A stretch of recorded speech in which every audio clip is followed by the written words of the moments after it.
कामदा एकादशी व्रत पाप क्षय के लिए। यह व्रत चैत्र मास की शुक्ल पक्ष की एकादशी व्रत को किया जाता है।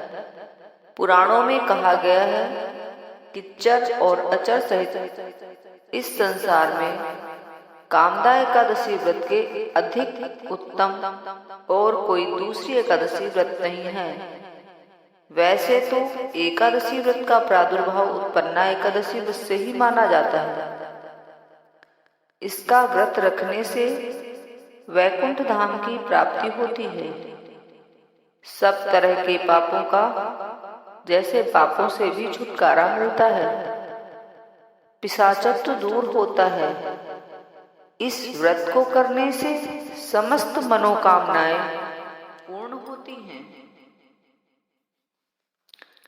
पूजन विधि विधान कहा जाता है कि एकादश्याम न भुंजीत पक्ष योरपि, अर्थात दोनों पक्षों की एकादशी व्रत में भोजन नहीं करना चाहिए।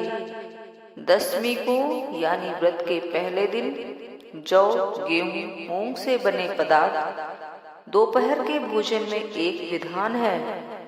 एकादशी व्रत के दिन प्रातः काल जल्दी उठकर स्नानादि से निवृत्त होकर स्वच्छ वस्त्र धारण करें।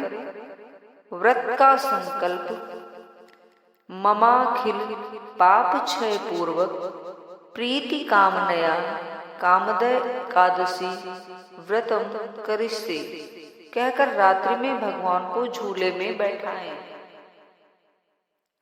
फिर धूप, दीप, पुष्पमाला चढ़ाकर पूजन करें। कथा वाचन के पश्चात मिष्ठान का भोग लगाकर सबको प्रसाद दें। रात्रि में भजन कीर्तन कर जागरण करें और दूसरे दिन पारण करें। केवल फलाहार लें, अन्न का सेवन पूर्णतया त्याग दें। इस कथा का उल्लेख श्री पद्म पुराण में राजा दिलीप ने मुनि वशिष्ठ जी से इस प्रकार सुनी थी कि प्राचीन काल में नागलोक के भोगीपुर नाम के नगर में पुंडरीक नाम का नागराज रहता था। उसकी सेवा में गंधर्व, किन्नर और अप्सराएं लगी रहती थीं। उसी नगर में ललिता नाम की अप्सरा और ललित नामक गंधर्व पति पत्नी के रूप में निवास करते थे। वे दोनों सदा एक दूसरे से प्रेम में खोए रहते थे। एक दिन किसी सभा में ललित अपनी पत्नी ललिता के बिना गायन कर रहा था।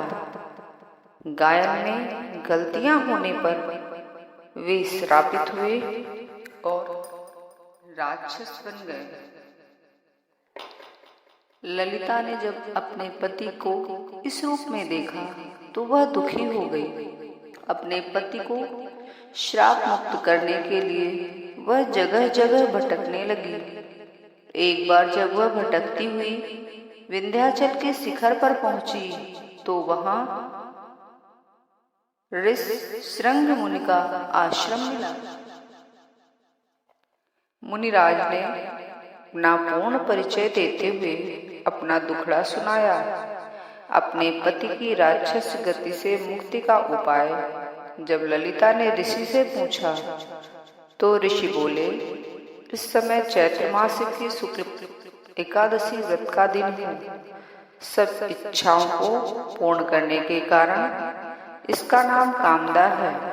तुम इस व्रत को मेरी बताई गई विधि से पूर्ण कर व्रत का पुण्य अपने पति को अर्पण कर दो। इससे उसका शाप दोष दूर हो जाएगा। ललिता ने प्रसन्नता पूर्वक इस एकादशी व्रत का पालन किया और द्वादशी के दिन भगवान वासुदेव और ब्राह्मण के निकट बैठकर भगवान से प्रार्थना की, मैंने जो यह व्रत उपवास किया है वह पति के उद्धार के लिए किया है। उसके दुष्प्रभाव से मेरे पति का शाप दोष दूर करें। ऐसा बोलते ही उसका पति राक्षस का रूप त्याग कर फिर से दिव्य रूप धारण करके गंधर्व बन गया। फिर उन दोनों पति पत्नी ने पूर्व की भांति वैवाहिक आनंद उठाया। इस प्रकार वे कामदा एकादशी व्रत के प्रभाव से बड़े सुखी हो गए। तभी से समस्त मनोकामनाएं पूर्ण करने के लिए यह व्रत किया जाता है। जय विष्णु भगवान।